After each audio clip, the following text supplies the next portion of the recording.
Good morning. Welcome to Tribune News on Q, your go-to morning news source only here at Daily Tribune. We're live on Daily Tribune's Facebook page, Daily Tribune page on YouTube, and at Daily Tribune Official on TikTok. For today's headlines, the Senate faction aligned with Senator Alan Peter Cayetano is reportedly pushing through with its flood control investigation on Tuesday. President Ferdinand Marcos Jr. has called for a special session of Congress to fast-track priority measures of his administration, a move that could break the week-long leadership impasse in the Senate under Proclamation No. 1318. First Lady Liza Araneta Marcos took pride in meeting with the diplomatic corps at the Wine of Honor, which capped the government's celebration of the Philippines' 128th Independence Day. The deal between the United States and Iran to end their war, negotiated in secret and still not revealed in detail, was greeted with skepticism but a measure of relief among ordinary people across the Middle East. The death toll from the 8 June magnitude 7.8 earthquake of Sarangani has risen to 61 as more than 724,000 people across southern Mindanao continue to grapple with its aftermath. Consumers may see lower electricity bills this June after transmission charges declined in the May billing period, the National Grid Corporation of the Philippines announced on Monday.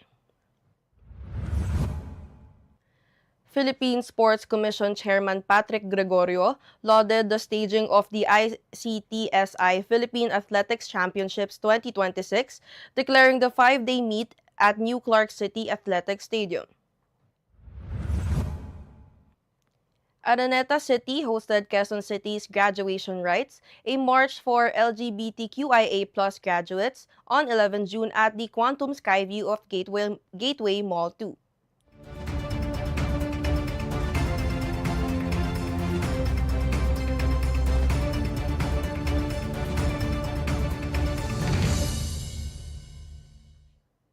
Today is the 16th of June 2026, Tuesday, and I'm Kate Villar bringing you today's top stories. Let's kick things off with today's weather. Pag-asa reports that easterlies are currently affecting the eastern sections of Visayas and Mindanao, bringing partly cloudy to cloudy skies across several areas of the country.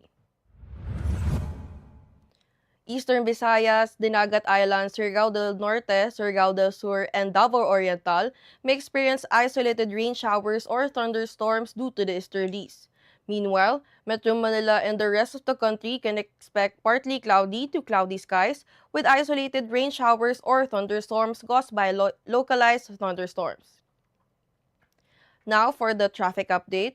Traffic conditions in NLEX remain generally manageable across major roads and expressway in Metro Manila this Tuesday, with no major incidents reported as of early morning. However, motorists should expect slower traffic movement during peak hours, particularly along the Balintawak to Valenzuela stretch, which remains one of the busiest sections of NLEX on weekdays.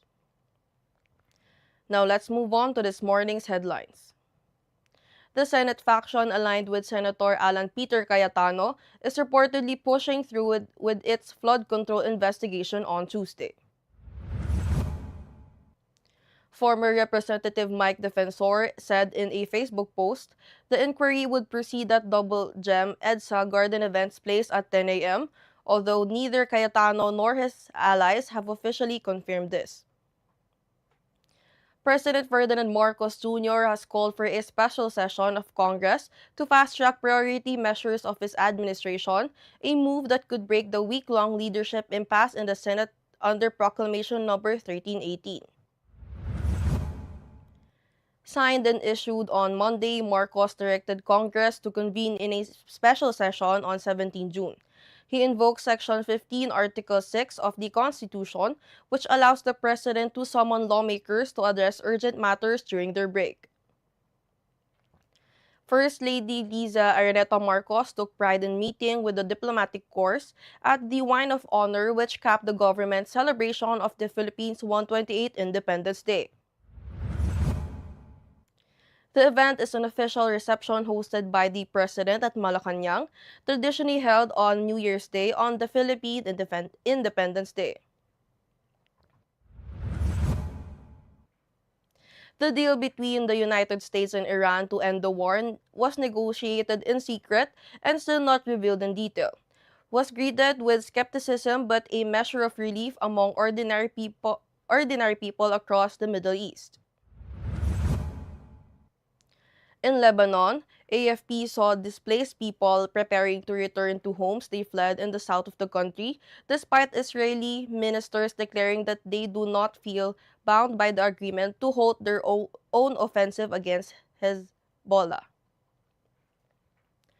The death toll from the 8 June magnitude 7.8 earthquake of Sarangani has risen to 61 as more than 724,000 people across southern Mindanao continue to grapple with its aftermath.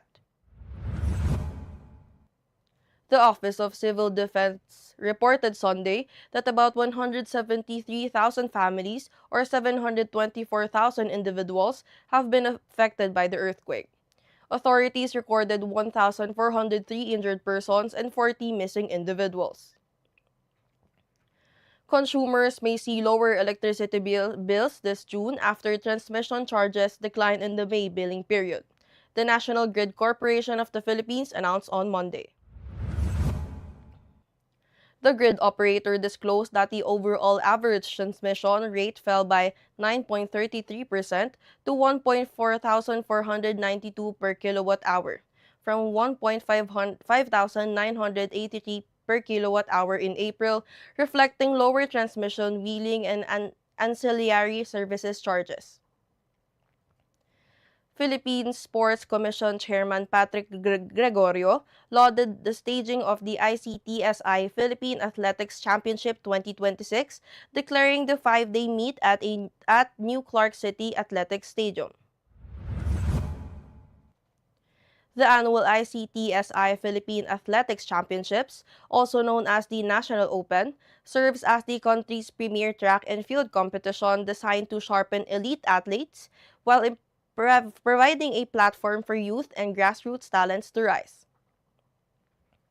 Araneta City hosted Quezon City's Graduation Rites, a march for LGBTQIA+ graduates on 11 June at the Quantum Skyview of Gateway Mall 2. Held in celebration of LGBTQIA+ Pride Month, the event honored students who were unable to participate fully in their commencement ceremonies because of their dress codes and other barriers related to their sexual orientation, gender identity and expression, and sex characteristics. Now, a quick look at today's horoscope. Libra, today encourages you to seek balance while staying confident in your decisions. Your natural charm can help smooth over misunderstandings and strengthen important relationships.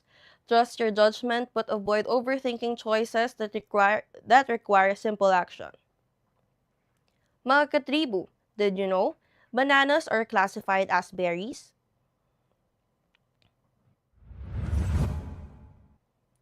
In botany, a true berry develops from a single flower with one ovary and contains seeds embedded inside the fruit.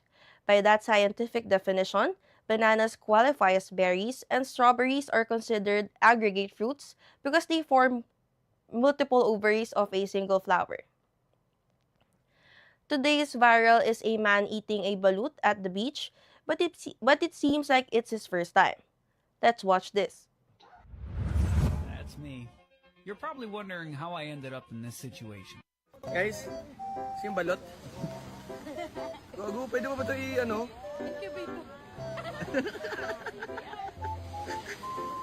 Who's that Pokemon, pare?